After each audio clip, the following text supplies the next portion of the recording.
All right. So in order to be effective then, it's effectively successful, required in the world. So when I were talking about, well, I want to be successful in the world, most of the people in this room, I guess about everybody, is guaranteed success with anything you really want to do. And you say, well, I haven't been successful in this or that. Well, you don't really want to do it then, do you?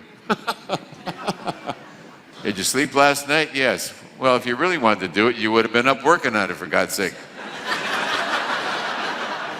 When I was working my way through medical school, I didn't go to bed at 8 o'clock at night, for God's sake. If I got to bed by 3 in the morning, I thought it was really good. So it takes grit.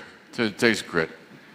Where do you get the grit? You get the grit from the willingness. The willingness to commit to something gives you the grit. Okay. So we're thankful rather than prideful. We're okay with progress rather than perfection. We pull into our benefit the willpower named grit. And we visualize goals. So visualizations, picture yourself in the goal which you want to be a famous movie star, picture yourself then in Hollywood. You chip away incrementally and you prepare yourself in advance. All right, so let's go to the next one. The next characteristics that you need to emphasize in yourself. These are things that are already within you. So all we're asking you to do is to increase the voltage of things that are already within you. Everybody has fortitude. Everybody dragged themselves out to get here to this lecture and got tickets and stood in line and found a seat and put up with the speaker and everything else. That takes fortitude. Another trick, and we're talking about the tricks of the world of success, is to picture the result. Have an image in your mind. So if you're destined for someplace, get an image of it. Get an image of what you want to accomplish. Get an image of your factory spinning out piles and piles of whatever it is you manufacture. Picture the books lining up that you've written, the poetry that you've had published. All right. So picture the result, picture yourself as successful. Then you develop a certain rhythm to your work, a certain work rhythm. These are all you might say, the habits of successful people. Fortitude, picturing the result, and you develop a certain work rhythm. And you develop certain routine schedules, and inspiration then is the fire underneath your feet that keeps you going. Harness the muse, carpe diem. Everybody knows what carpe diem means? Seize the day. Seize the day means today is the day in which you will get an interesting idea, and that will seize you. So what I was seized by myself, carpe diem, was success is not a consequence of what you do, but what you have become. How's that for carpe diem?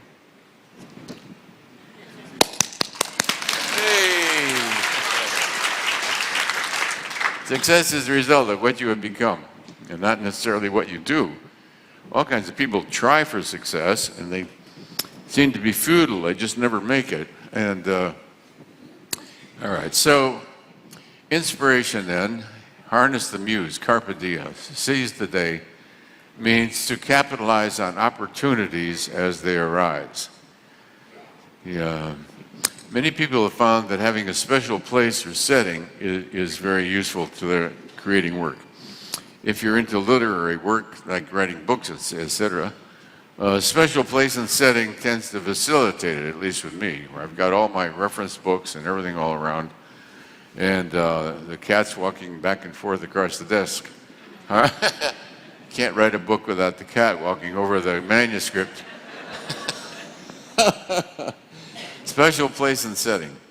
Then there's times when you need expert advice and consultation. And so you need advice and consultation. And one form of that is the way we use the arm. Many times when I'm writing something or I'm preparing a lecture or something, we'll use the arm to confirm it or calibrate it. Is that true or not true? And what's the level of truth? So much of the stuff, if any doubt arises, we use the arm very often. The more often you use the arm, the better you get at it. She knows how to disconnect from any personal involvement in it, and the arm is just either stronger or weaker, that's all. And I don't have to tell her what I'm holding in mind. So it's a nonverbal phenomena. It's a phenomena of energy. It has to do with the energy field of consciousness. So truth then has a reality. So here's the secret of it. That which is truth has a reality and exists. And that which is not truth has no reality and therefore does not exist. So all we're really testing, we're not testing truth against falsehood. We're testing is versus is not. All right, so if I hold a certain person in mind, I say they committed that crime, and her arm says yes, that's the reality, it exists. If it is not so, it's not a reality, it doesn't exist, and therefore the arm has no strength, and it goes weak. So, with a little discipline and a little experimentation, every couple has to work out their own technique. But if I hold in mind something, then I say to her, I don't tell her what it is. I don't want to influence her at all. I'll say, what I'm holding in mind is true. What I'm holding in mind is true. Resist. And then she resists. And does anything come to your mind when I say that, or does it blank? No. It's blank? Yeah, all right. So her mind stays blank. And so she's learned how to just let the arm sort of be on its own. Well, to be able to tell the truth and falsehood about anything in the universe is an incredible gift in and of itself, is it not? Nobody ever had that before, except the great ones of history.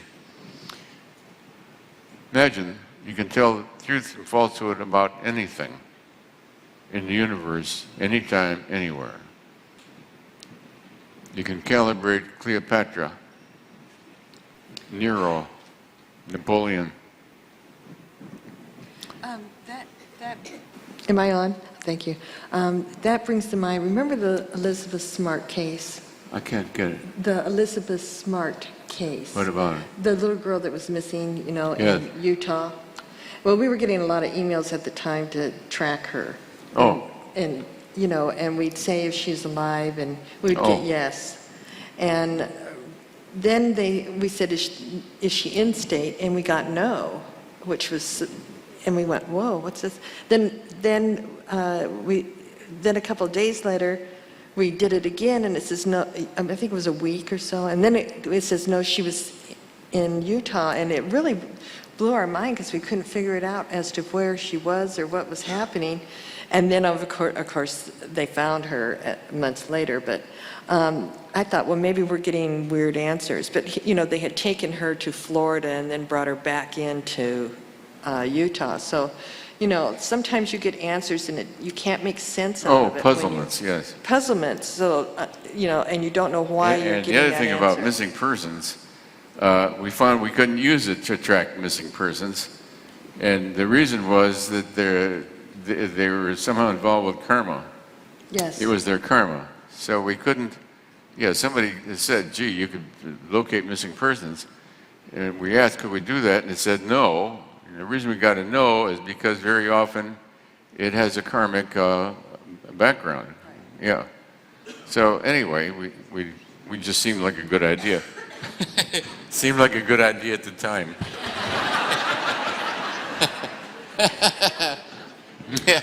Yeah, we could price it. Missing kids, $10. Under the age of 5, $3.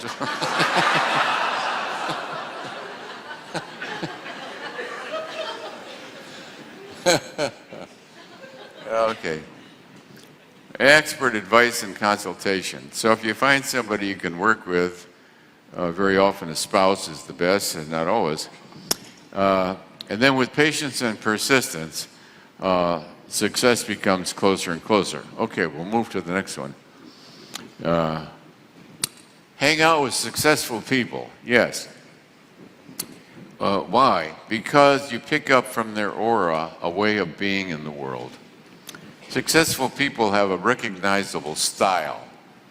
In my life, I've known and met with a lot of the most famous people in the world, and highly successful people. I was put up for a club one time that was led by all kinds of giants in industry and society, etc. And the one characteristic they all had in common, whether it was the president of J.P. Morgan or whatever, was cordiality. Cordiality, not some secret formula. Every one of them. Here's a guy worth a zillion times more than I am, and his only interest was whether I was comfortable in that chair. Can I get you some coffee? You want cream? You want sugar? And look out, the sun is shining in your eyes here. Sit more this way. Cordiality.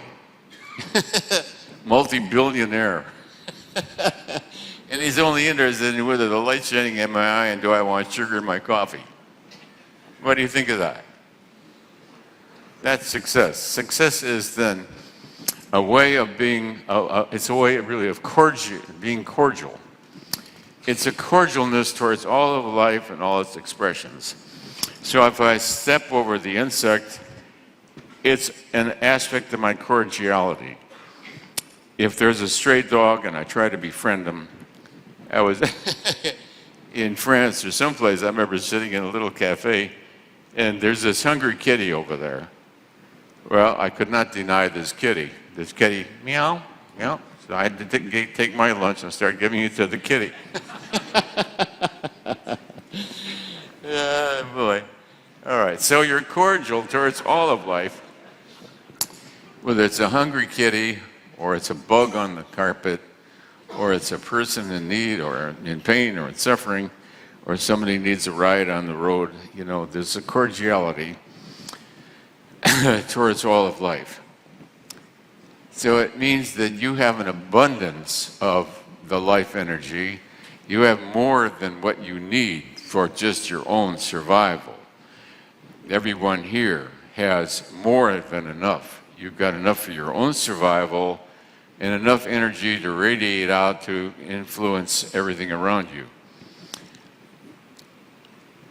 Just think, the fact that you are has decreased the crime rate wherever you live. That's a fact. Resist. The fact that you are, not what you do. No sign that says burglars beware.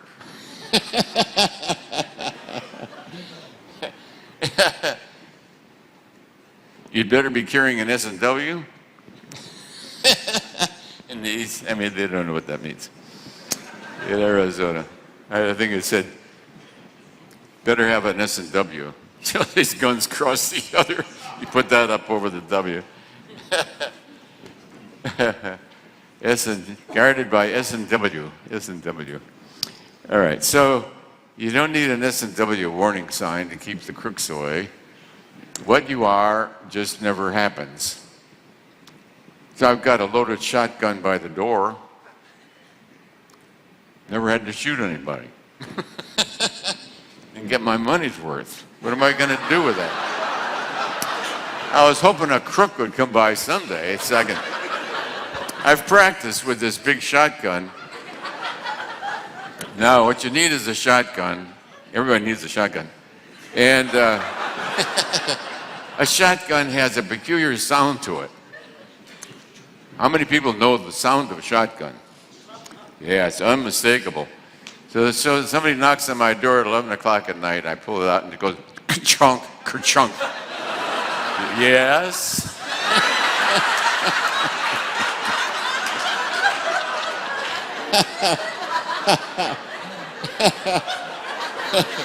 The sound of somebody loading the chamber of a 12-gauge shotgun is unmistakable. You only have to hear it once in your life and you know that sound.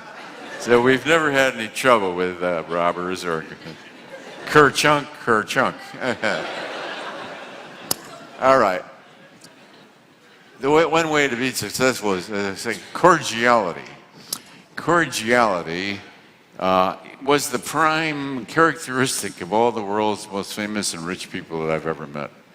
Every one of them was completely cordial, concerned about my welfare, my happiness, my ease. They want to introduce you to everybody so that you'll have friends to sit and talk with before they leave you with people. They make sure you're surrounded by friendliness. So caringness for others. The way to be successful then is by cordiality and caringness for the happiness of others. If you're constantly caring for the happiness of others, you don't have to worry about your own. It's automatic because you create a field, and the field is what uplifts you to a state of happiness yourself. Hang out with successful people. Avoid naysayers and energy drainers. Those are the negative people. Practice the virtues, integrity. Look for helpful feedback. Imaginative enterprise. Be friendly and upbeat. Express appreciation. Express appreciation. Just saying thank you. You'll notice when you shop in a supermarket or something like that, the girl who rings you up and all that, if you say to her, gee, thank you, most of them will go, thank you. I'll say, thank you, thank you. And they look at you like, thank you? Yeah, thank you for bringing in my purchase. Oh, gee, that's nice. So you thank everybody. Thank you for their efforts in your behalf. The clerk in the grocery store who rings you up like that, she's like a mechanical being now, you know? And you say to her, gee, thanks a lot. And it's a little bright flick of sunshine in her day. She feels better. She doesn't know why. If you said, did you feel better because of that? No. Not because of anything, but by virtue of that which you have become. You radiate out thankfulness, acknowledgement, and positive energy field to everything and everyone. To everything you radiate it.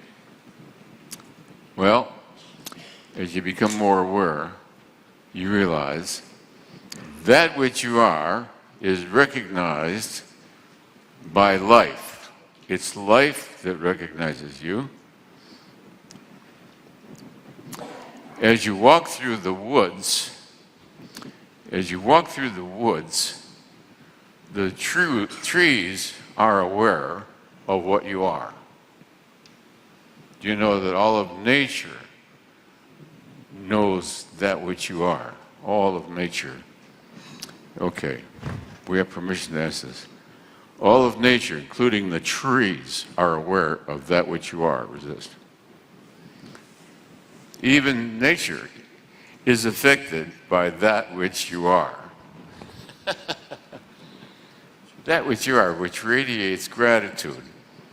So as you plant the little plant is now being blessed because never in all of its life has it been touched by the radiance of divinity that comes down through the human kingdom. Here's this little nothing, nowhere plant, and divinity itself is touching this little plant. Oh, it's a blessed plant. So now the little plant is blessed. As you walk through the fields, and then the fields know that that which is divine is in their presence. The trees know it. As you walk down the street, you're radiating that same energy to everyone on the street. Everyone in your neighborhood is safer because you live where you live by virtue of the radiance of that which you emanate. So if you picture yourself as radiating out an energy field then, which brings peace, happiness, success, and safety to all within your aura, you're then owning your own reality and you're affirming the divinity of your own creation because it is the presence of God within, which is the source of it. Yes. And that energy then is facilitated by lovingness itself. So lovingness towards all of life and all of its expressions. We notice all the people who work in this hotel seem to be blissfully positive. No matter who you ask about something, they're always like falling over with happiness that provided. There, we fixed the door so it works now. We were happy. We couldn't get the door to work. You had a grease gun and now it works.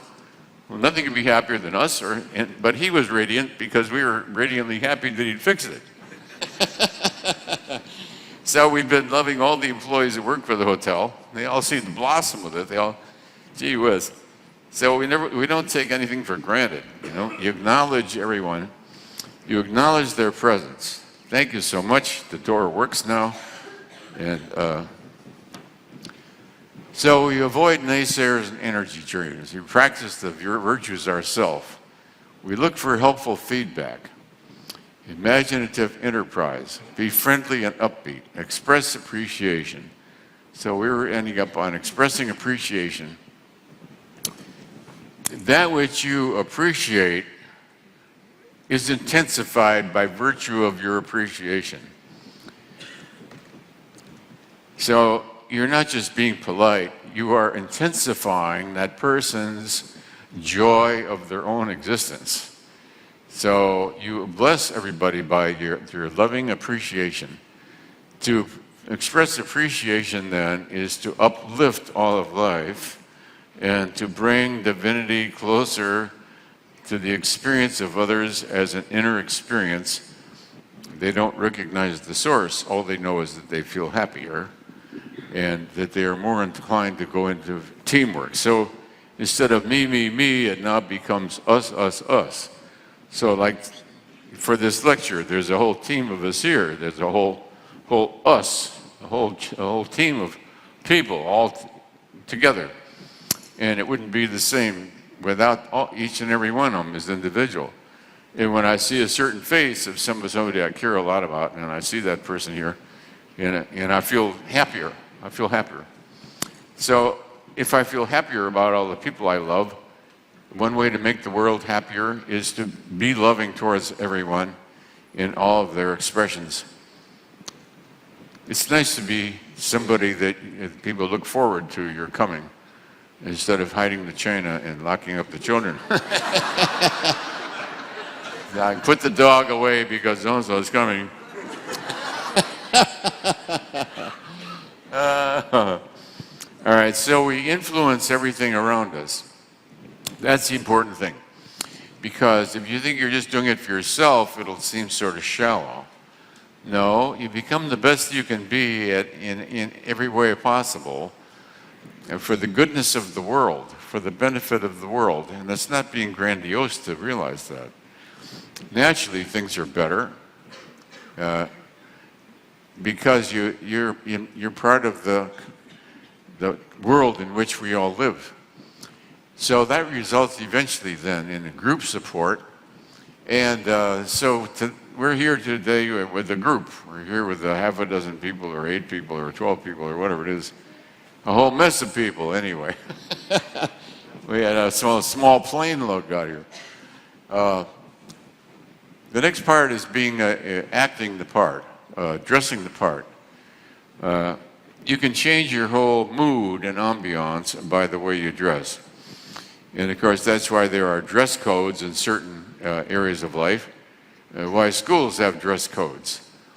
Because if you're dressed like a slob, you act like a slob. And if you dress neatly, then you have to pretty much act neatly. So it sets the energy of the field. It sets the theater. So life is a theater, an endless theater. So you dress the part that you are playing in the theater. And as you see, I am stunningly dressed today.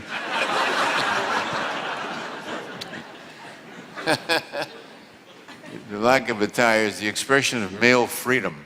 Male freedom.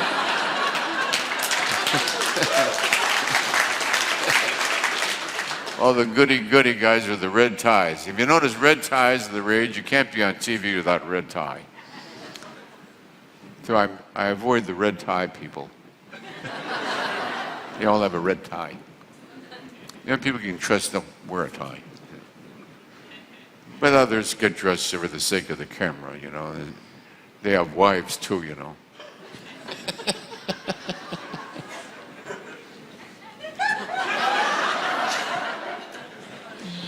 They have wives too. Honey, you got to put a tie on. Okay. So dress the part. Finding a coach. I'm a very big fan of coaching. everybody needs feedback. So whatever you do, I believe in sharing what you do with others. The people you're friendly with, you share it with them because you get feedback. You say, I think I'll get there earlier and open the store earlier. And they give you feedback of why that's either good or not good. You know? So you get constant feedback from people. I believe everybody needs a life coach. Everybody needs a life coach. And people in any kind of business need a life coach. You need a businessman with 20 more years experience than you've got. You try out the idea on them. That'll save you all kinds of disasters and mistakes. And so finding a coach, I think everybody can use a life coach. A lot of times people traditionally have used the priest, the rabbi, neighbor is a psychologist, a great aunt, a great grandmother. Somebody can give you some kind of a feedback on what you're saying. The value of having, when I was in psychiatry and psychoanalysis, we all had a training analyst. And even though we'd finished our analysis years and years ago, we'd go back and see our analyst periodically. You know, just to share how things are going and areas I wonder if I shouldn't develop a greater compassion in a certain area. So you want some kind of feedback, objective feedback from others, so you're not just me in the mirror all the time. How am I doing? You need somebody's opinion of how you're doing other than just yourself. And of course, if you have a good spouse, your spouse often, you know, is a very good feeder backer. And for better or worse, anyway.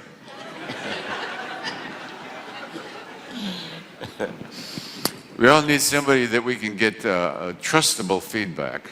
So we trust them because we know what their intention is. Their intention is our good and welfare. And if your tie is crooked, you need somebody to tell you your tie's on crooked today. So we dress the part and try to find a coach. And I believe I'm a big believer in coaching. There's all kinds of coaching going now. It is a whole lifestyle of coaching. When in Rome and do as the Romans do is something that many people seem to fail to learn. It's due to narcissism. They insist on doing it their way when they're in Rome. The way to be successful is when you're in Rome, you do it as the Romans do it. And if it's fitting in a positive way with your culture. When in Rome, do as the Romans do. Identify and evaluate the successful. And watch for subtleties. Watch for subtleties. Now, as I say, class and rank and success is often reflected to others by very, very subtle moves. A slight delay in a gesture of a split second has a totally different meaning. So as you move forward into the world of success, you'll find that subtleties have greater meaning than that which is overt. Whether you have a new Cadillac or not doesn't impress people that are very successful. Everybody's got a new Cadillac. No, you drive an '84 Cadillac. That's got class.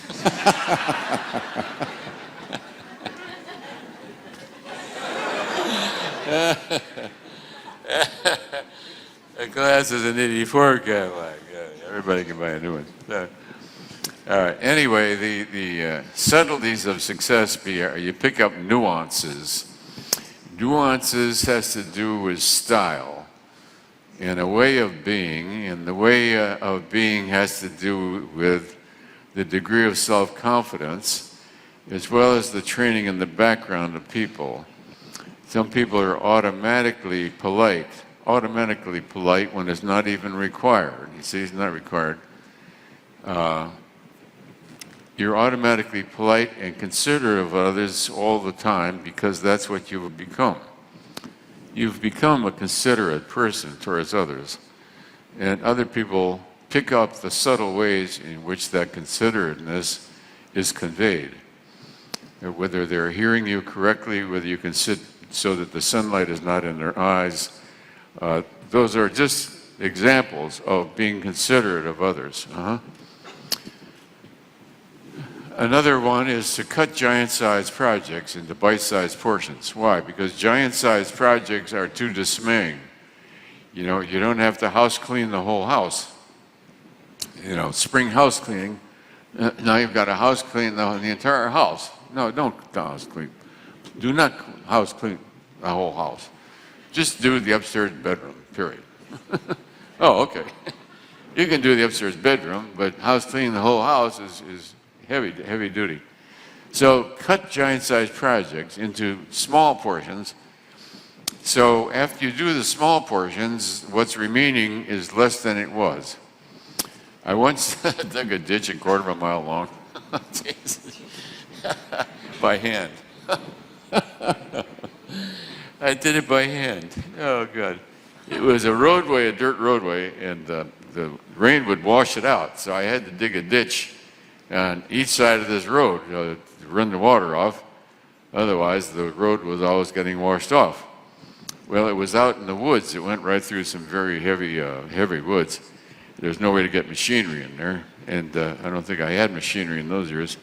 So I decided, well, I'll just dig it by hand. So I got a shovel and I started digging the ditch on this side by hand, and then I dug a little bit on this side by hand, and I said, well, I'll just dig 15 feet a day. So I dug 6 feet, and then I dug another 6 feet, and I said, oh, hell, this ain't so bad. So I dig another 15 feet. Before you knew it, I dug 30 feet. Wow, well. So I said, yesterday I dug 30 feet, so today I'll do 45 feet. So the next day I did 60 feet.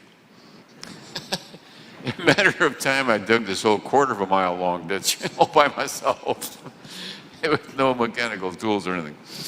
If somebody said to you, can you dig a 1/4 mile ditch? I'd say, I don't think so. I'm not a mesomorph. And I'm an ectomorph, you know, and we don't dig ditches, ectomorphs. We think about it.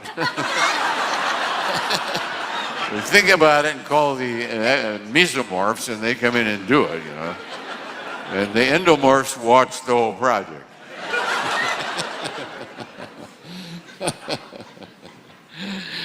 All right.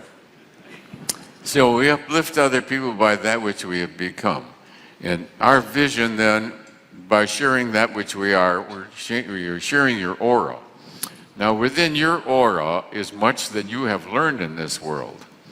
Within your world is the nonverbal. Within your aura is much of the nonverbal which you cannot share. You don't have enough time to sit down and describe to everybody everything you've ever known about life in a linear way. The total collectiveness of your entire life and all the wisdom and experience of it exists as an energy field. So when you share that which you have become with others, they pick up the energy field of all that knowingness. That's how it is, that the guru, the spiritual teacher, transmits enlightenment via an energy field. So it's the aura of the teacher has within itself the collective wisdom throughout all of time. There is no amount of world time in which all of this could be laid out in a linear, lecture, intelligent, class kind of a format. You could extract some principles from it, but the principles are only basic principles. So the way to enlightenment is instantaneous. From the energy field of the teacher, then, there radiates forth an energy field. That field has within it the total knowingness of all that you need to become enlightened, which is not really describable. It means becomingness of the divinity within, and becoming one with that divinity in all of its expression. So we transmit to others without any verbalization, without any formality. So when you ride the subway, you're influencing all the people in that subway train. When you stand on the corner, you're influencing everything around you.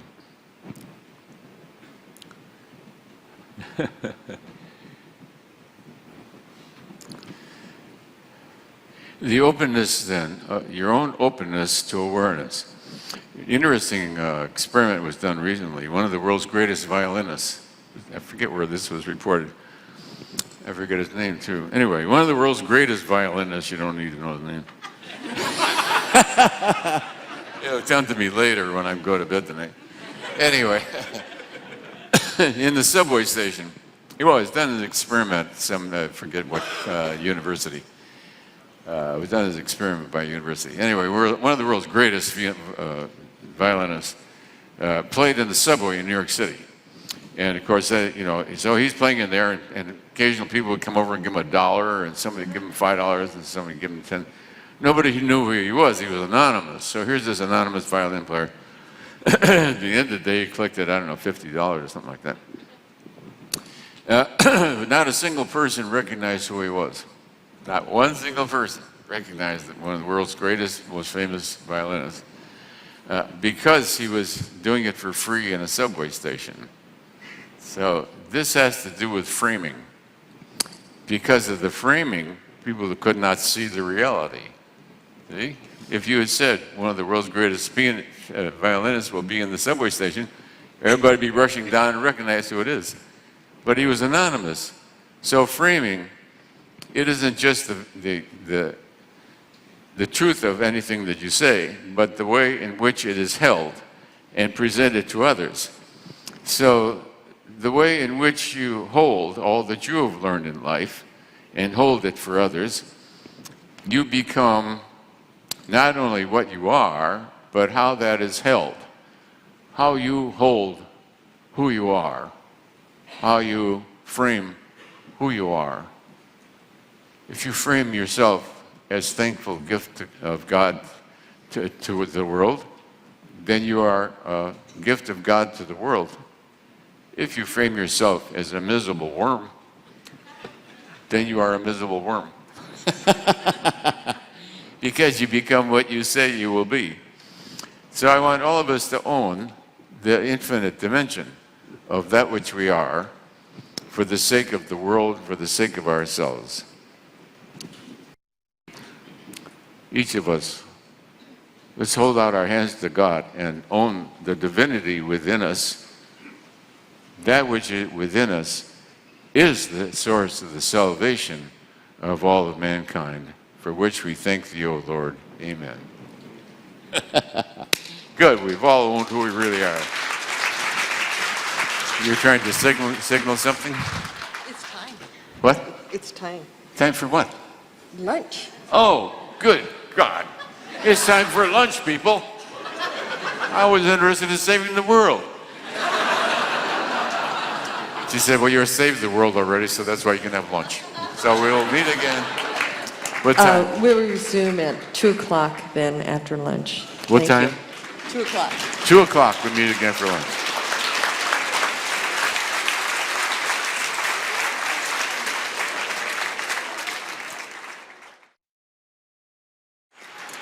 Oh, boy.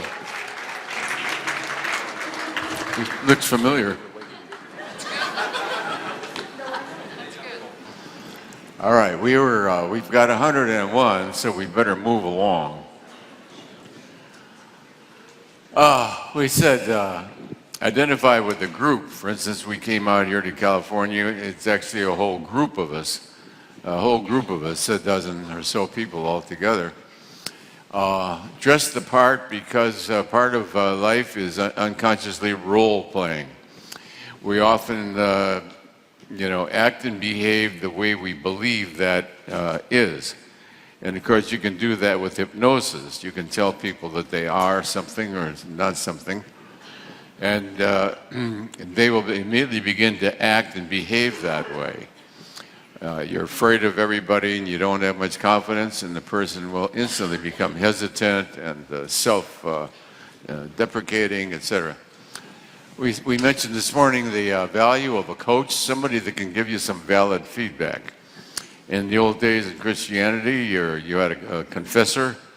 Saturday afternoon, you went to confession, and then your confessor would give you so many Hail Marys and Our Fathers to say for penance, but he would also give you some kind of a feedback.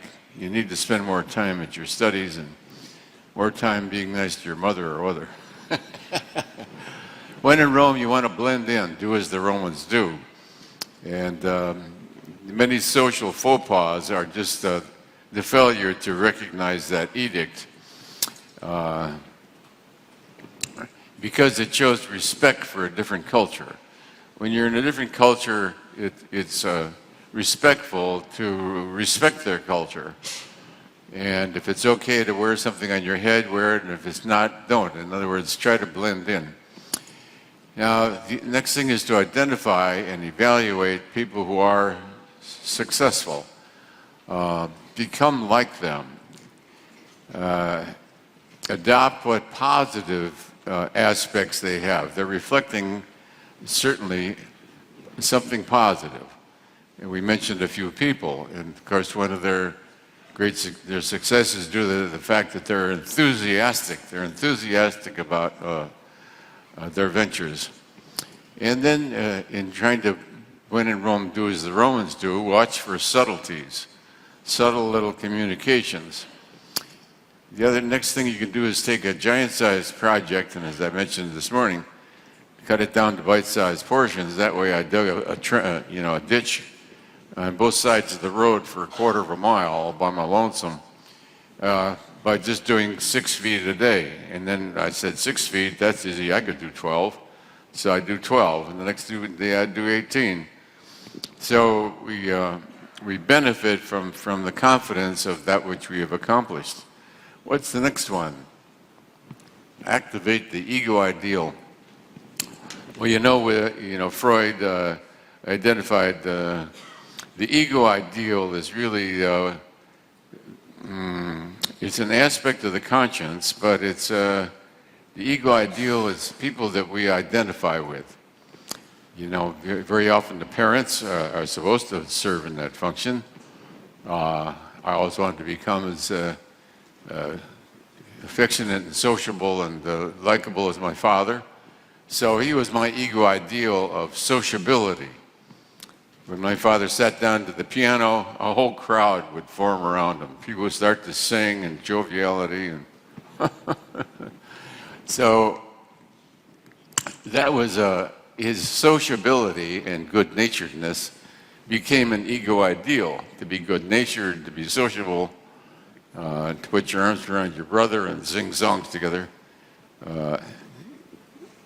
So that was the ego ideal.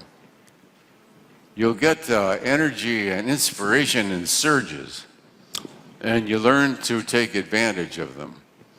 Instead of dismissing them and say, well, I'll do that later today at 4 o'clock, when the urge comes on you at 8 in the morning to complete a certain project, I found that it saves a lot of expenditure of time, thought, and energy to sit down and do it. So 150 or 101 ways to success was partly the result of inspirational urges. And for instance, it's not what you do, but it's what you are. It was an inspirational urge. I didn't think it. It just became aware. It's not what you do, it's what you are.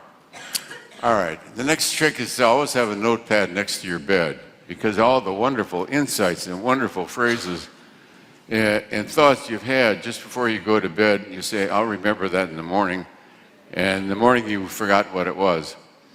So I found always have a note next to the bed.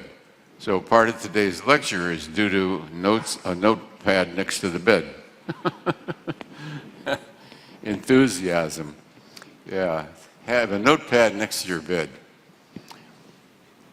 To be rational, you ask, what does the world value, want, or need? And then try to supply it. What does the world really value? What does it really want? What does it really need? And does your idea fit it or supply it? Those are ways to guarantee success, you know. Capitalize on frenetic energy surges. Once in a while, you'll get just a frenetic surge of energy. And the thing to do is to capitalize on it. Don't try to put it aside and say, I'll do it later when I have time at 3 o'clock, because at 3 o'clock, that energy surge is not there. So a lot of times, you know, I still do it.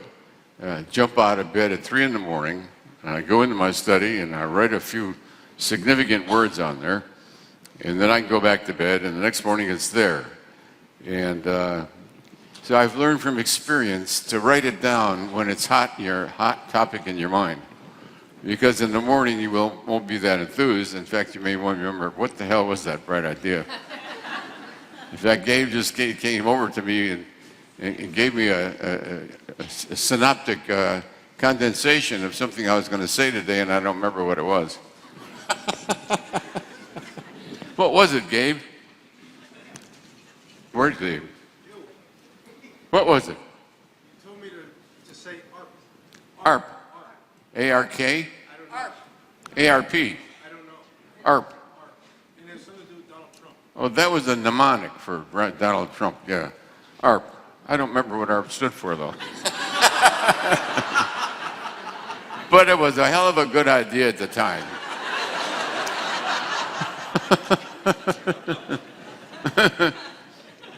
Well, you wonder what makes him run. He's already got more millions than he could ever spend or utilize. And the next thing you know, he's going to take over 16 more casinos in South America or something. Say, what in the world? Why does he do that? It's because it's a game. It's because it's a game. You're right. Oh, yeah, that's right. That's right. Okay, you've got it. It's because it's become a game. It's a game he enjoys. Like he's good at bridge, and he wins at bridge, and you're good at poker, you're good at shooting craps. He enjoys the game of it. That's right. When you look at Donald, you'll see how much he enjoys the game. He really just loves the game. He's going to take over all the gambling in South America, and builds new casinos across the world. Why does he do it? He does it because he likes to do it. He gets the fun of it, the fun of it. So he just loves doing what he does. So that's what makes him run. Yeah, not greed. He's got enough money already, you couldn't possibly spend it all. But not greed, it's the fun of the game. So he's the fun of the game. Like being good at poker. Yeah, it's the fun of the game. Capitalize on these frenetic energy surges. And in between them, just plod along. So there's times when you're just bursting with all kinds of brilliant energy and genius, strokes of genius, and you write these all down in the notepad next to your bed. And then until that happens again, you plod along. 101 ways to success. So 55 of them were inspirational, 10 of them were goofy ideas, and the rest of them are just plodding along. What's the next one? Well, obviously you expect success. People who have an inner integrity begin to expect success. You know that if you put your mind to a project, it's going to turn out all right. You know that if you're going to make a jug of iced tea for this afternoon, you know that it's going to be good iced tea. So you can learn to depend on yourself. Now, nail down a specialty means that it's nice to get a little niche of the world that's all yours. Donald sort of has that niche. Donald Trump has that niche in gambling casinos and all. So I have not done anything much in gambling casinos. I figure that belongs to Donald. He sends me notes. Thanks, Dave, for leaving gambling casinos international to me. He moves across the globe, South America, then he moved to Egypt and Asia. Nailed down especially. Now, write about your project is a way of organizing yourself, and it'll bring in thoughts that you didn't have until you actually wrote it down. These are practice steps here. Do a sales pitch on video. Now that activates a whole lot of energies that you weren't aware of before. See, because we're visual, auditory, cerebral, and so these different modalities. When you do a sales pitch, you're doing it in movement, you're doing it in speech, you're doing it as a style of presentation. And as you do a video on some project, your understanding of the project will be different at the end of the video than at the start of the video. So if you have a thing that can make videos at home, you try that. Whether it's designing a new dress or how you're going to fix up your car, whatever you're going to do, give yourself a sales pitch on video. Now, Dave, I think if you, this next lecture, if you talk about success, if I were you, I would emphasize the following points. And so I remind myself, I don't want to forget Donald Trump, let's say. Do a sales pitch on video. You want to promise yourself periodic rewards, that at a certain period of time you're going to acknowledge your own creativity and take pleasure in it and share it with your family or share it with your wife. And I like to share my stuff with my wife, and then both of us can comment on it, and then that starts a whole further development of the thought process. Aside from doing videos, you can do photos of yourself in a successful role. This is a good way of imaging to yourself what you want to really reflect to the world. And so if you take some photographs of yourself and you begin to notice, actually you look like a slob. Everything's unbuttoned, your hair is a mess. I mean, so you begin to be aware that which you are also expresses itself non-verbally, not only in style and language and gesture, but the way you dress and your manner, the manner in which you carry yourself. So making photos of yourself in a successful role is a way of affirming that aspect of your life that you're trying to grow into. Take a picture of yourself, and on your desk you put president. You've got a company going, and a company you're working for, so you just put the sign that says president, and you take a picture of yourself as president. That creates an image in your head, and that your consciousness will be drawn to that image.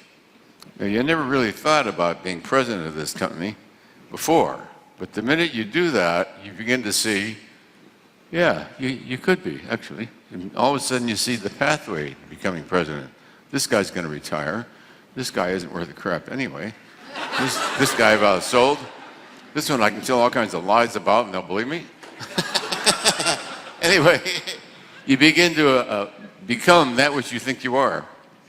A lot of politicians do that. They see themselves as senator from something or other and congressman from something or other. They see them as, some kind of a big hoop to do. Now, the big time hoop to do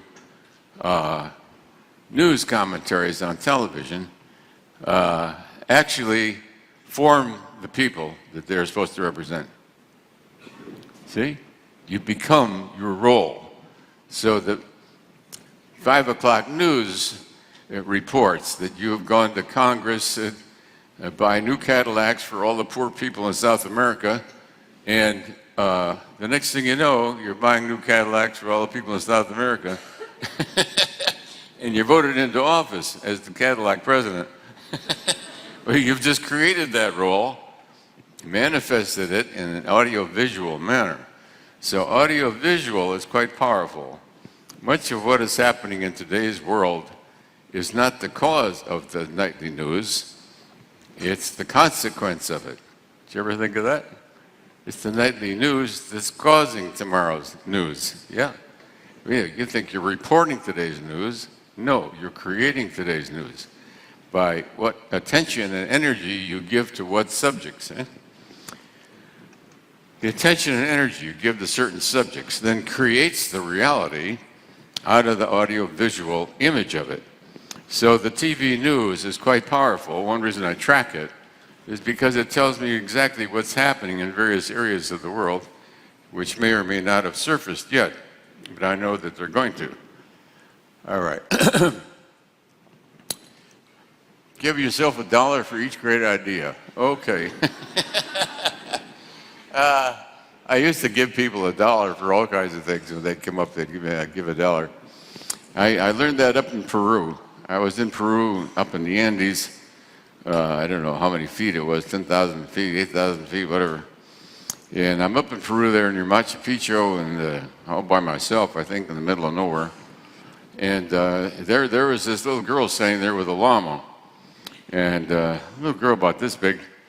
And she's holding this llama, and I had a camera. So I said, oh my God, it was a beautiful scene. Here are the Andes Mountains behind, this beautiful setting. Here's this country girl, and here's this llama, and she's holding the llama's harnessed by the so I had this camera, and I said to her, do you mind if I take your picture? She said, that'll be $1.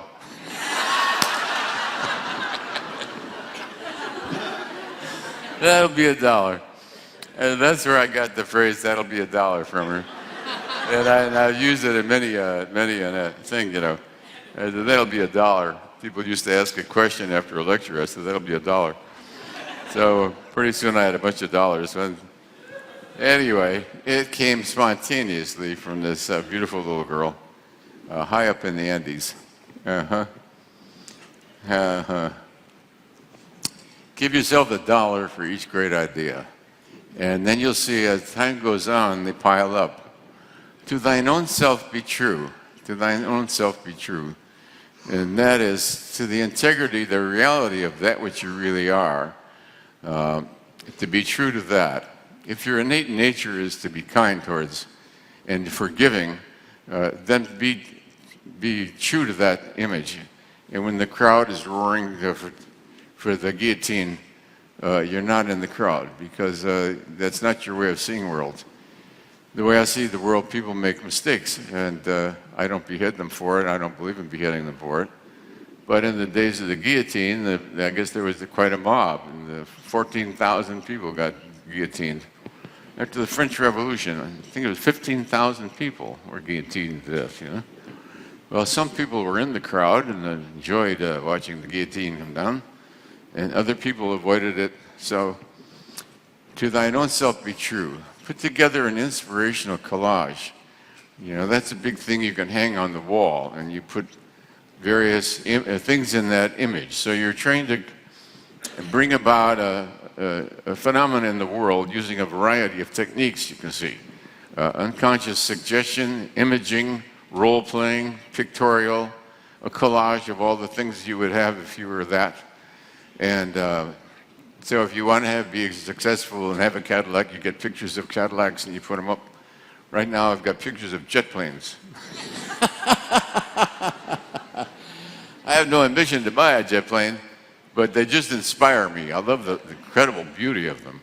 There's nothing more sleek looking than a jet plane. I mean, it is probably the sleekest looking thing on the planet. It's just got this long nose, and it just takes off like a wild animal. It's just breathtaking. So right now I'm in love with jet planes. Not the big ones that the multimillionaires have. Those are like big buses. No, these are the little ones that take half a dozen people maybe. Little jet planes are just, to me, a turn-on. I love little jet planes.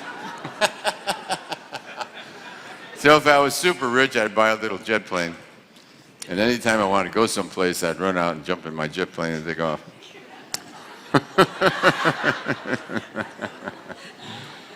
Even if it's 50 miles, I can take a plane there, you know. It's the fun of taking off and landing, so even if you only went 50 miles, I'd go everywhere by jet plane. Okay, so...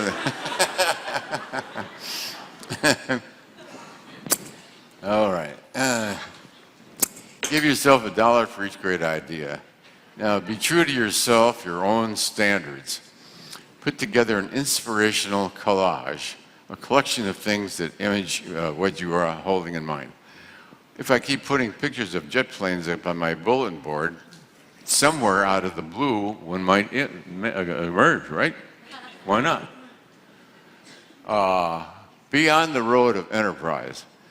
So that means that you should be traveling in the direction that you have in mind for yourself.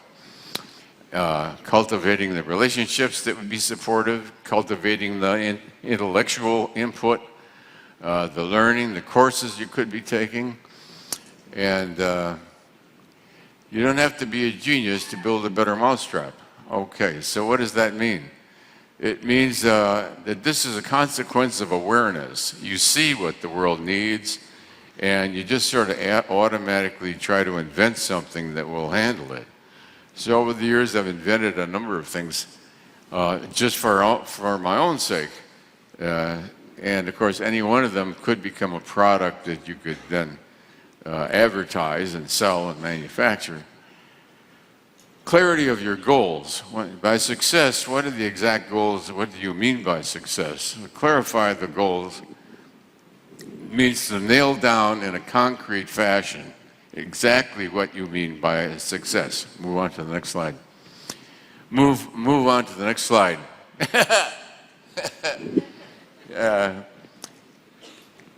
So any of you that are interested in success, it's important to get a page and write down exactly what you mean by a success in all the details.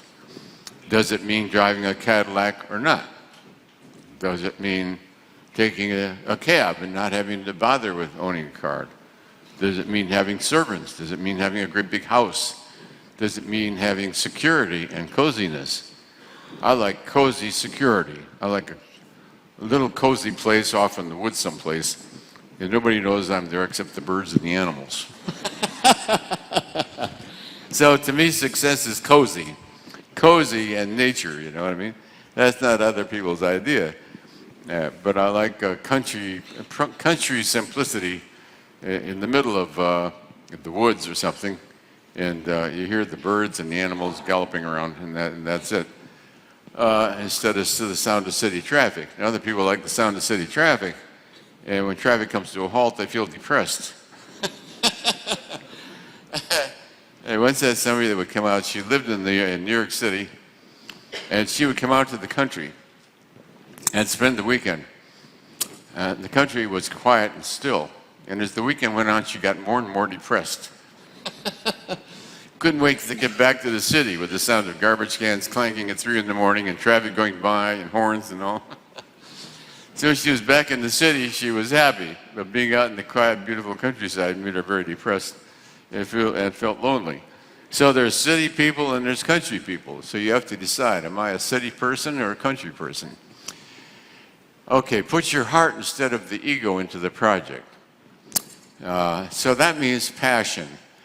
Heart is passion. So you put your passion into the project instead of just the ego's idea of gain. The ego sees success in terms of gain, titles and money and positions, etc. The heart sees it as fulfillment. So if you put your heart into the project instead of your ego, you'll find that it takes less energy. To fulfill it for the ego's ends takes energy. It takes energy away from you. It takes energy to propel it for ego gain. If you're doing it out of the passion, out of the love for the project, that doesn't take any energy out of you. In fact, by the time you finish the project, you'll feel more energetic than you did before you started it. So I used to make, when I was into archery for years, I would make my own bows and arrows and make my own bows and arrows, and there was just greater gratification in archery with a bow that I had made myself and with arrows that were absolutely perfect that I myself had put together. So put your heart instead of just the ego into the project. So your heart means your love for it, your passion for it, instead of the gain from it.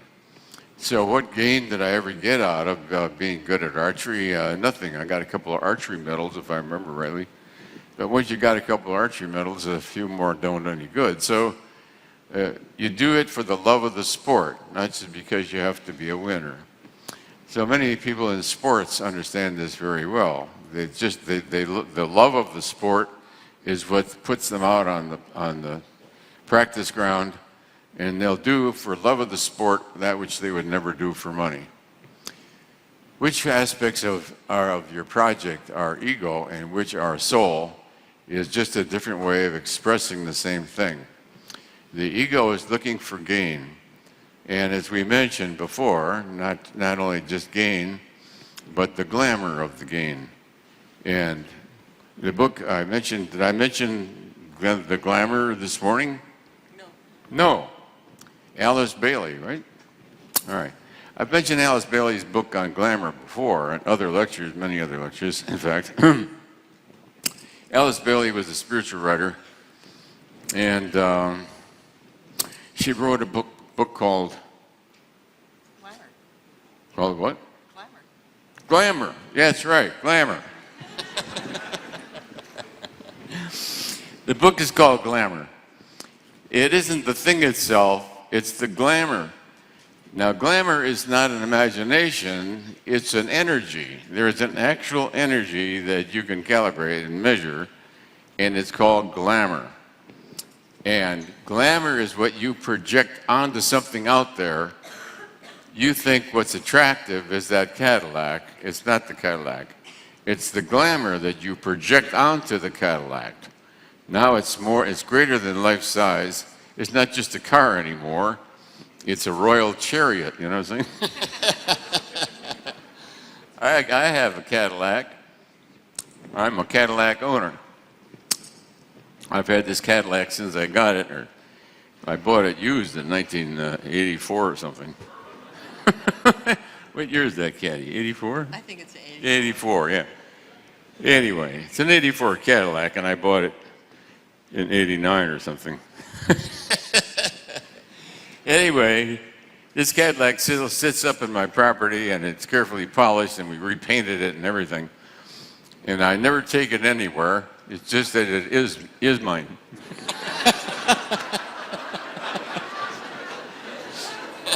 Okay, but I used to take it out. We'd take it to town, and it was the only shiny old Cadillac in town.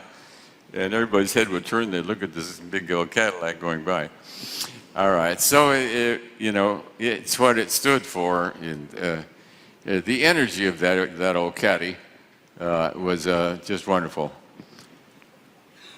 So yeah, that's putting your heart instead of your ego into the project, because money-wise, the kids not worth well that much. Which aspects of your project are ego, and which ones are the essence of that which you are? Is success just a feeling, or is it a reality? Is success something real, or is it something you just project onto it? You say getting to a certain level, in your eyes makes you a success. Is that just a feeling, or is that a reality? Would other people agree with you? And would it make any difference? There are times when it doesn't make any difference whether other people consider you a success or not. Whether other people admire my old caddy or not is irrelevant. I love it. So it's a feeling rather than a reality. Self-rewarding versus public adulation. Is success self-rewarding, or are you looking for the hurrah of the crowd? Self-rewarding versus public adulation. What are you looking for? If it's self-rewarding, then you're independent of the public's reaction. So long as you're wanting public adulation, the public applause, you're now the victim of the media and everything out there. If you're self-rewarding means you want to be the best congressman you can because you've taken a vow to do that. People who take these things, they put their hand on the Bible, they swear by things and all. I don't see how they can avoid the obligations that they take upon themselves. Self-rewarding means that you have fulfilled your understanding rather than pleasing the public. So if I'm going to be a good congressman, I've got to satisfy my own conscience, not necessarily please the public. So you're answerable. A person of integrity is answerable to themselves. Answerable to themselves. A person of less integrity is only interested in the adulation of the crowd, the cheer of the crowd. If you're aware that that is your purpose and that is your goal and that that's acceptable to you, There's nothing wrong with it, but at least you're not fooling yourself. The reason you're doing this, that, and the other thing is you want to get reelected, not because you believe in it.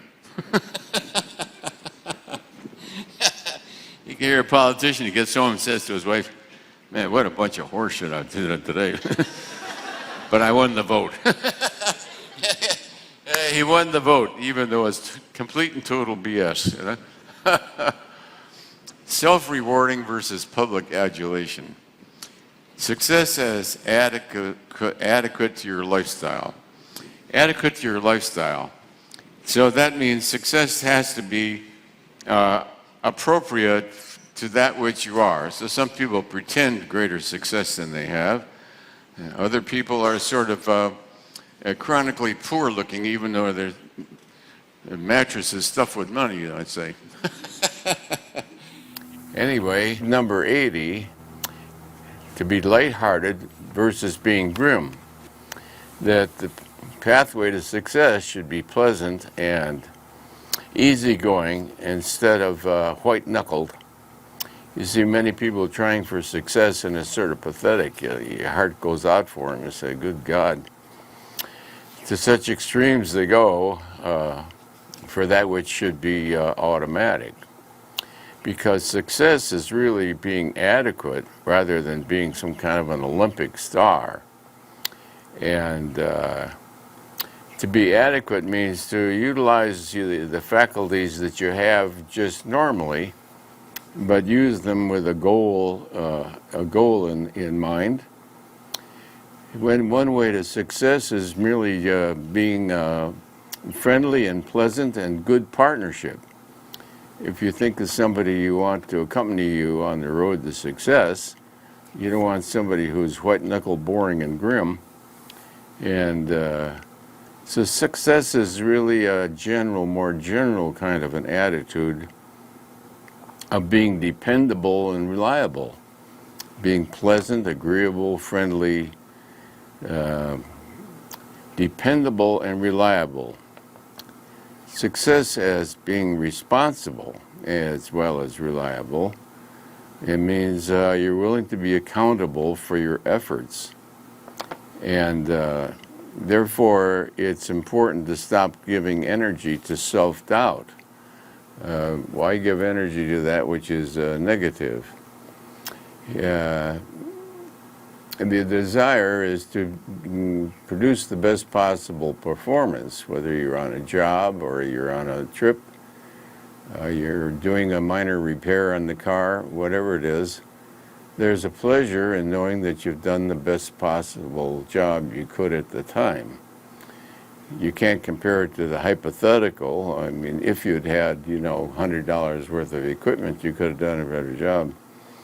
But if the car breaks down, you get it going again, the normal person is pleased. So there's just a normalcy to success. You watch the whole animal kingdom and they're happy when they have achieved something. My dog is happy as a clam when she goes to pick up something she's lost and finds it. So there's just a normal mammalian kind of pleasure in being alive and functioning in a successful, self-rewarding way. Give up the excuse of trying and make a decision to do a thing. And so trying was never an excuse that was allowable. You weren't supposed to try to make things with your Tinker Toy. You were supposed to make a locomotive with that and not try to make a locomotive with it, but make a locomotive out of that. Oh, okay. You got from that to do it, not to fake it, but to actually do it. So that was sort of a commonly known phrase a couple of decades ago. Give up the excuse of trying and just do it. Don't try to do a thing, do it. You understand the difference of trying to do it. Trying to do it puts it in the future, and doing it puts it in the present. I'm trying to get, somewhere or other. Trying to get somewhere on this book, the only way to do that is to do it. Don't try to do it. You can't publish trying. You can only publish what you've done. Okay, another trick is write down all the negatives and bury them in the backyard. You see, a lot of these things you say, you know, the adult in you says, oh, that's so childish. So forget the adult in you and listen to the child once in a while. The child says, well, we're going to dig a hole in the background and we're going to go and put it all in there and bury it. So when I remember as a boy in camp, we used to do that. We'd dig a big hole in the back. And if you had any resentments against your fellow campers, we would all sit around the campfire, and there'd be this hole, and then we'd all have to take our resentments against some other kid and put them in this hole. And when we were all done putting our resentments in this hole, we covered it up with dirt.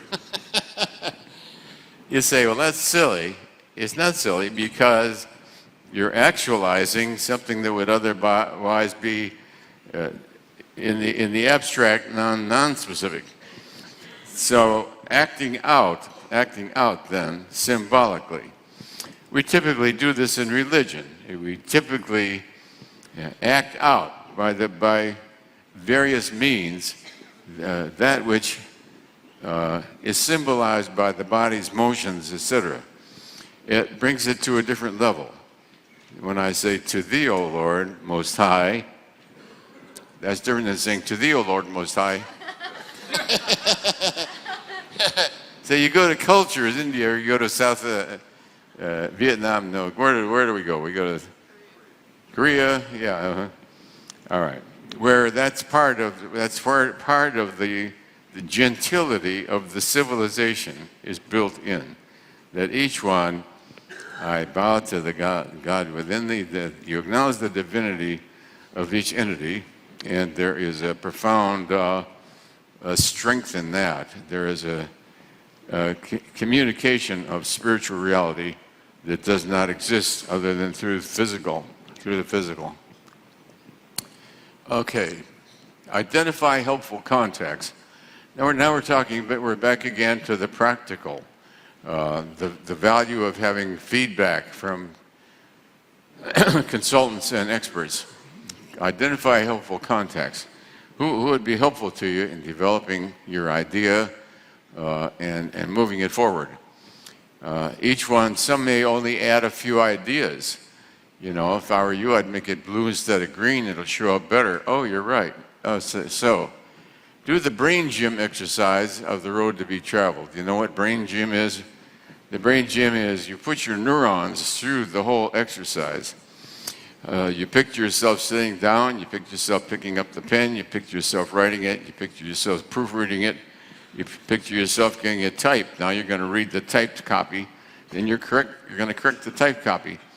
Then you picture yourself dictating the corrections and then communicating the corrections, and then you picture yourself, you know, correcting the corrected copy. So the brain gym goes through all the things that you have to do. Somehow the neurons and the dendrites connect with each other depending on how you have.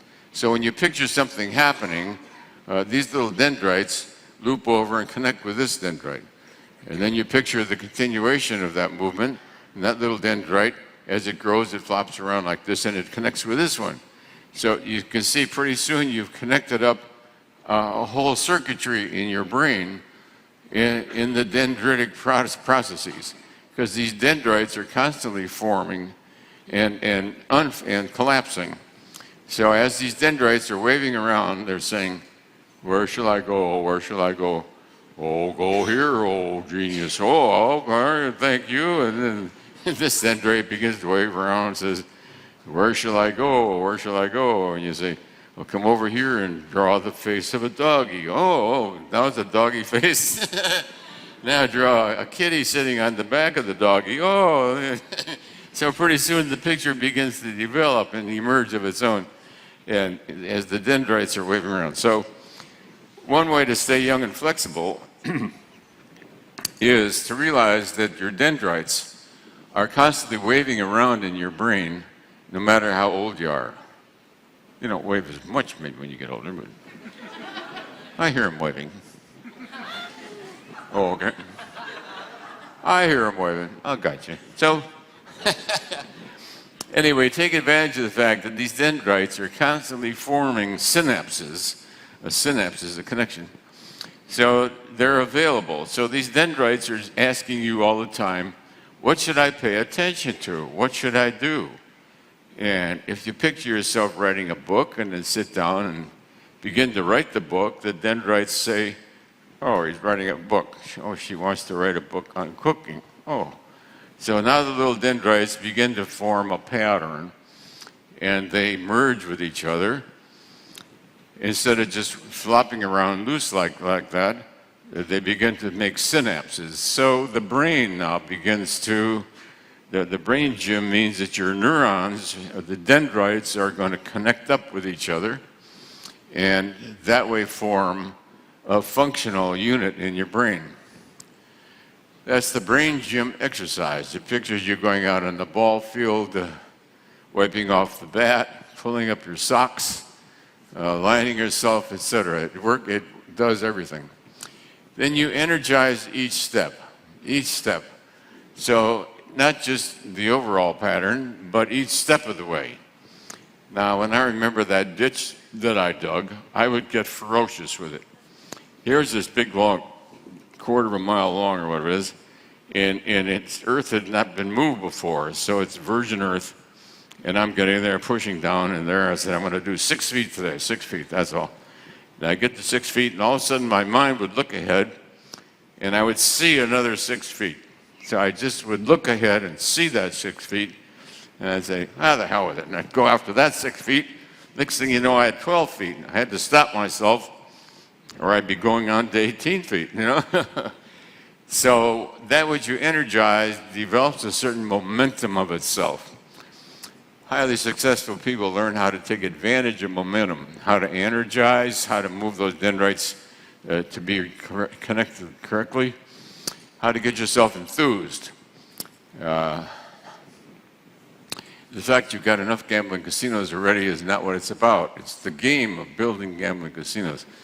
So with yourself in your brain gym, there's a game of working towards fulfilling an end. So when I get the inspiration about a certain kind of book, here's what I want to say. I haven't been able to say it yet, and I'm already thinking about it in advance. So I have a book I have in mind that I want to write. All kinds of little short things that I've noticed in life that you can't make a whole book out of, but they're significant and things people don't recognize. So I thought, well, I'd like to write a book on essays, things you've noticed, especially in the media, the way things are phrased, and the trickeries that are put on that people seem to be unconscious of. All kinds of things that would be fun to comment on. So I figure when you're old enough, you can just publish your, essays and commentaries, and if people don't like them, the hell with it. But at least you've had your say, you know what I'm saying? Everybody should have their say before they go. So if you haven't got a book on essays yet, you should start a book on essays. These are your commentaries on life, and of course it reflects your values and many observations that other people don't make. My favorite is television advertising. I could write a whole book on television advertising, and that advertisers would benefit from. There are ads out there that cost $1 zillion, and they're incredible turnoffs. And if I use the arm and I say, this ad is an incredible turnoff, she goes strong. It creates an aversion to their products. So the companies are spending millions of dollars on ads that create an aversion to their product. You say to yourself, if they run that ad one more time, I'm going to kill myself. Haven't you just been drummed to death by some stupid ad? Here's a guy whose head comes out of the ceiling upside down, and his head is next to somebody whose head is outside up, and he's holding his head like this. It's the dumbest thing I ever saw. What it is supposed to be selling, I have no idea. It's so stupid, I'm just there in stupid shock. They're supposed to be selling something, I don't know. Disturbed teenagers write these ads, or somebody, I don't know who writes them. For sheer stupidity, and then they repeat it over and over again. I thought it was dumb the first time I thought it was stupid the second time. I thought it was idiotic the third time. I hate their product. I am never going to buy their crap. Never. Especially the 140th time I've seen that dumb ad. You know. 140 times on the same stupid ad. I hated it in the beginning, and now I loathe it. I go all the way around to avoid their product in the supermarket. I wouldn't buy it if it was the last thing they had for sale in the grocery store. So the fact that these advertising companies are creating an aversion for their product never dawned on them. Anybody ever hear that? No, it's my idea.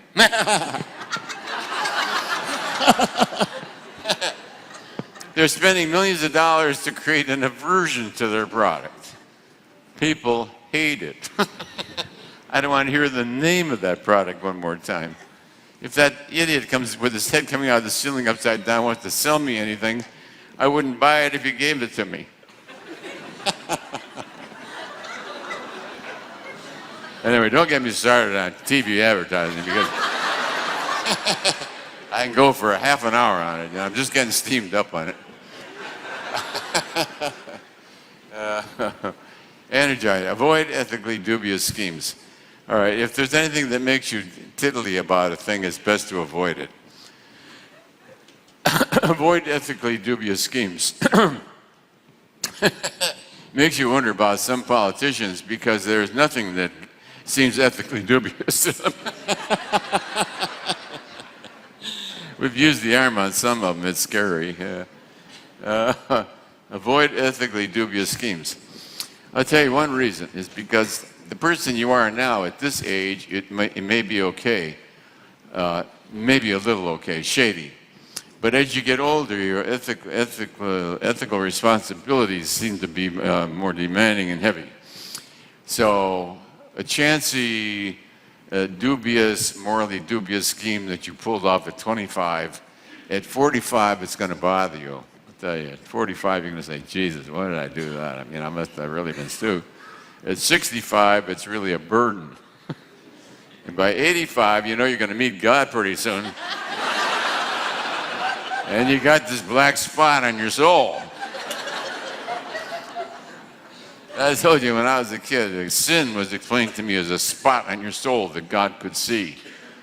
Holy smokes. So, I mean, that's a heavy trip for a kid. You got this invisible screen behind you, and any kind of a sin shows up as a black spot on your soul.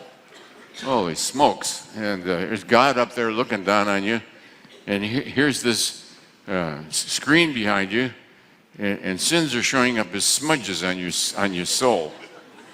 Soul smudges. Sin smudges. Oh, geez. No wonder I went to confession every Saturday. Went to confession every Saturday. All right. Then he'd give you absolution, but I wasn't sure if it was really complete absolution. It might have been almost complete absolution. The black was wiped out, but there might be some gray in my soul. God would look down and see this wiggly gray shade.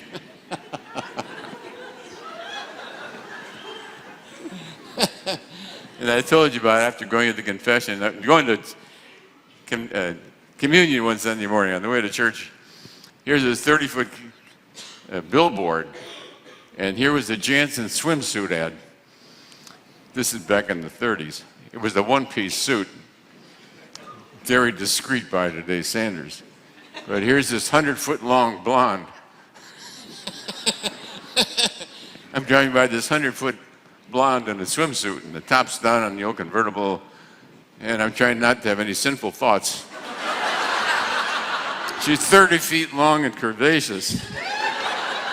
But it was an old-fashioned one-piece swimming suit. By today's standards, you know, it'd be nothing you could wear it on the street and nobody even notice.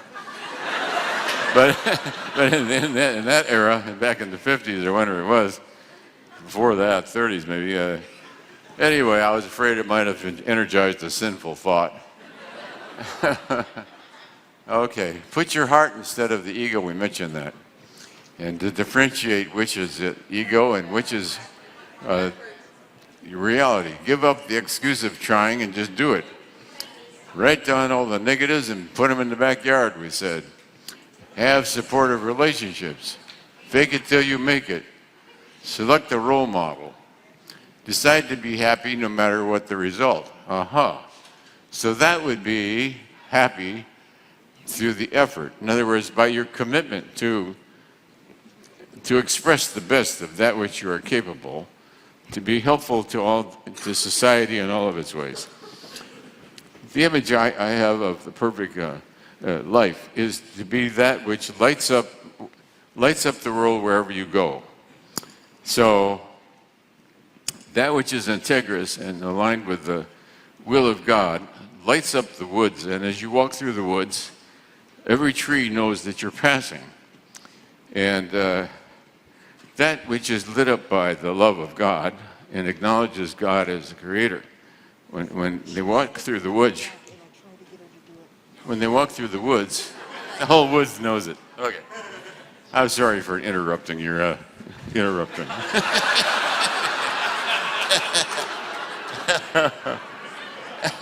Those things are supposed to go on behind the scenes. Behind the scenes. When I was a kid, I was very shy. And so as a kindergartner, I was supposed to be behind this Christmas tree, big cardboard Christmas tree. And on the keyword, I was supposed to say, Robin, hop, hop, hop. And I was supposed to hop, hop, hop in front of this tree and then back around behind the tree again. So the teacher says, okay, Robin, hop, hop, hop. And I wouldn't come out. I stayed behind the tree. Robin, hop, hop, hop, she'd say louder and louder. But I wouldn't come out from behind the tree. Robin, hop, hop, hop. So we were just doing a Robin, hop, hop, hop on the side.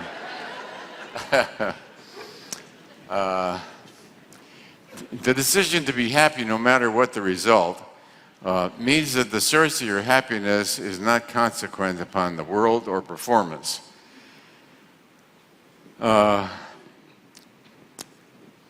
Success is a style, it's a way of being in the world. And this way of being guarantees the outcome. This way of being guarantees that all outcomes will be all right. That all of them will be acceptable and positive. That it's okay to be a shy robin and not come out from behind the tree. It's okay. You say, why didn't you come out from behind the tree? Because I'm shy. Okay. End of story. I'm too shy to be a robin in kindergarten. If I had to be reborn, I wouldn't go to kindergarten. There, I was trying to get you into some rotten kindergarten play. That's all, to pull out the parents and the aunts and the grandparents to go and see little Joey and be a robin in a play. I feel sorry for the parents and the grandparents and the aunts and the uncles.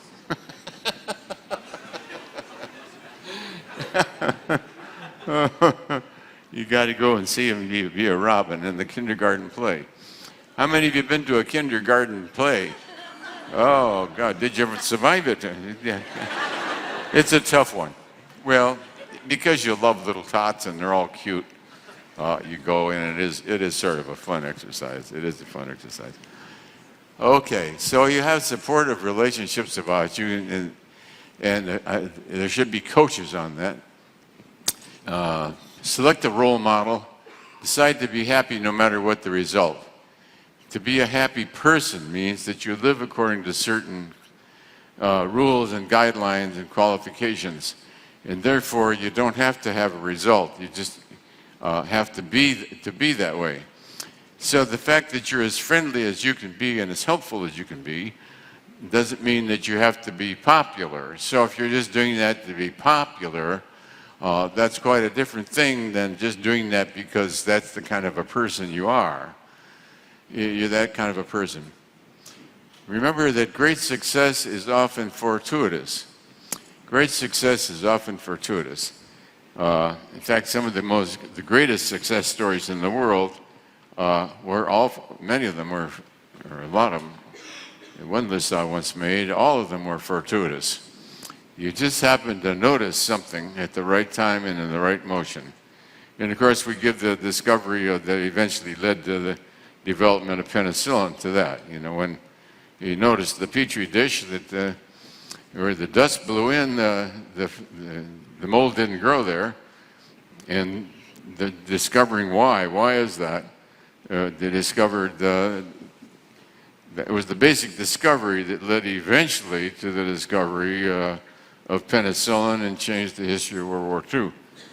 So people who used to die from infections now got a shot of penicillin, and 1 million units of penicillin will cure just about anything. So that was fortuitous observations. So many of the world's greatest discoveries were just fortuitous. What does that mean? It was that the person, the witness, became enhanced by the observation. That is, you know, the fact that truth makes you go strong and falsehood makes you go weak is really fortuitous. Fortuitous, isn't it? Neither one of us ever think about it. But it's so automatic and it's so almost infallible that we've incorporated it. So it's fortuitous, but extremely useful. Doesn't create any product in the world, much less profit, but it does show people. We're almost on time. Huh? We have 5 more minutes. I've got 5 minutes? Yeah, and you got all these to do. Oh, she's a rough coach. Oh, such a mean disciplinarian. I know. We have 97 to go to yet. We have what? 97, Just this one? 98, 99. This one last sheet thing. we have. Okay. All right. I'll pay attention to the facts of life. Running out of time. If time doesn't give a rap about us, why should I give a rap about time?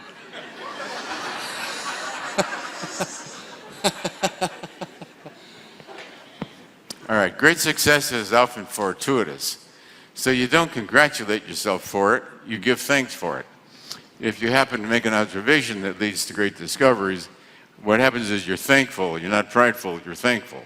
I'm very thankful that, you know, we discovered how to discern truth from falsehood in about an instant at no cost. I mean, I am very thankful to Almighty God for such a wondrous gift. Have supportive relationships. Fake it till you make it. Select a role model. Decide to be happy no matter what the result. Great success is often fortuitous. Expect the unexpected. That sounds familiar.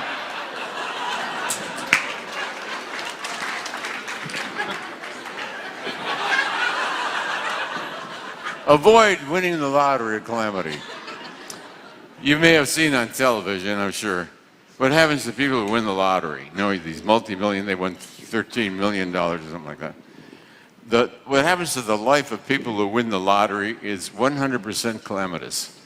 Divorce rates, 100%. Suicide rates, extremely high. Drugs, accident rate. The most calamitous thing that can happen to you is to win the lottery. Anybody disbelieve that? You'd like to try, huh?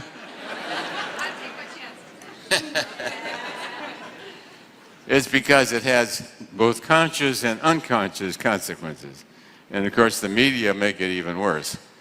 You can imagine how many friends you'll have if it's announced on evening television you just won the lottery. Mm-hmm. Yeah, your mailbox is jammed like this. I'm a poor widow with 5 children, and I have tuberculosis, and 4 of my children have polio, and we're all living in a Hogan in South America, surrounded by demons, and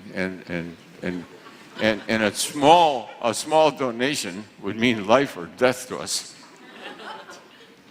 Oh. Yours is the saddest story I've ever heard. If that don't joggle some money out of you, I don't know what will. All right. Yours is the saddest story I've ever heard. All right, avoid winning the lottery. I don't believe in buying a lottery ticket because you might win it. God help you.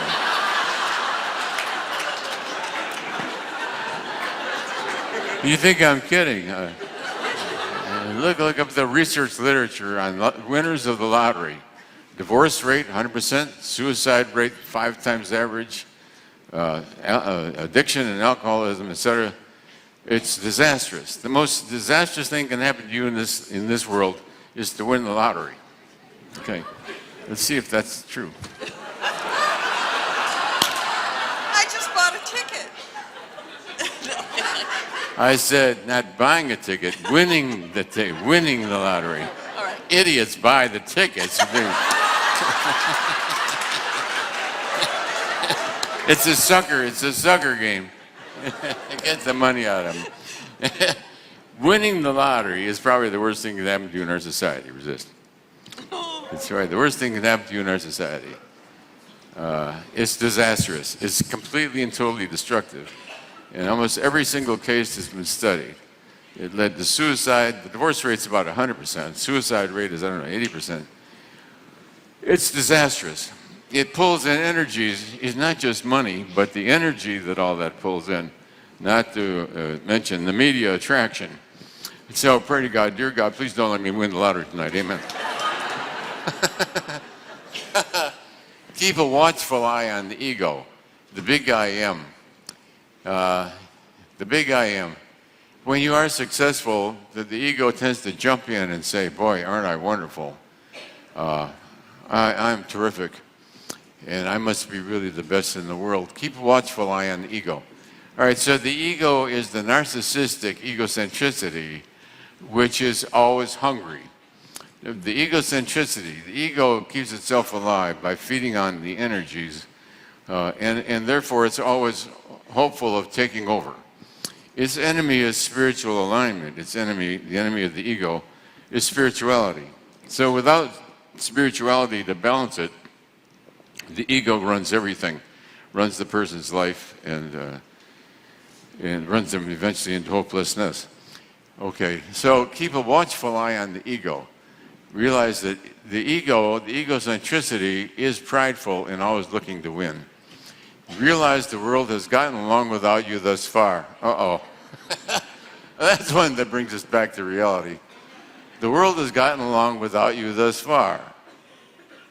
Hell, I didn't know that. Realize the world has gotten along without Dr. Hawkins thus far. Oh, jeez. Oh, eliminate that one from the slides. Success is whatever you say it is. Win the hula hoop, eat more hot dogs in 10 minutes. What people will do for publicity. I was trying to remember the other day, my memory isn't as sharp as it used to be. One of the Beatles lived in, I had an apartment on 5th, and across the Central Park on the other side were the Dakotas. 2 apartment buildings, the Dakotas. And the top floor of one was a psychoanalyst who I knew was a friend, and he had a cat, used to walk around the edge of it and drive me crazy. And the other one was one of the Beatles. So, I forget the name of this crazy guy, rang the door of the Beatles. One of the Beatles answered the door, and he shot him dead in the chest. Remember that story? Which Beatle was it he got shot? Who? John? John Lennon. John Lennon, okay. When asked why he did it, he just wanted to be famous. He shot John Lennon dead because he wanted to be famous. Talk about egocentricity. That's probably the long time, the world winner. And yet there are more crimes reported recently of the same ilk. Can you imagine shooting somebody dead in order to be famous? Well, there was a recent story along the same lines. I forget who it is, but it reminded me, and I couldn't remember which Beatle it was. So, success is whatever you say it is. You know, shoot John Lennon, win the hula hoop contest. Look at all these people that eat. How many hot dogs you can eat in 10 minutes? And then in the end, after all 101 ways, of course you're going to be successful. Then you realize that fame is only fame. Fame is only fame. It's not the magic chariot to heaven. It's not going to fill your life with beautiful women clamoring to jump in bed with you. Yeah, fame is only fame. It's about this thick. Today's fame is tomorrow's disgrace. And it's the day after that's rerun. No matter how spectacular your life is, folks, someday you're all going to be a rerun. Heaven have it, God has a big TV set and he pushes it, and there goes your rerun on your life, you know? Do you ever figure your whole life is photographed, and then you put it on fast forward?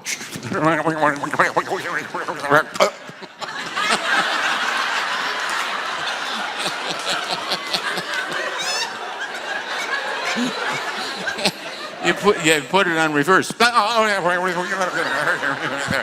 you push the button the other way.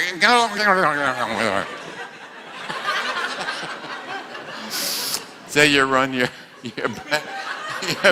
life forward and you run it backward for fun. And sometimes it's best to just push the erase button. That particular incident will just hit erase. Okay. All right, as life goes on. So you want to avoid the things that you have to erase later on. And that's one reason to be integrous. So we're going to take a break, and then 5 minutes we're going to reconvene.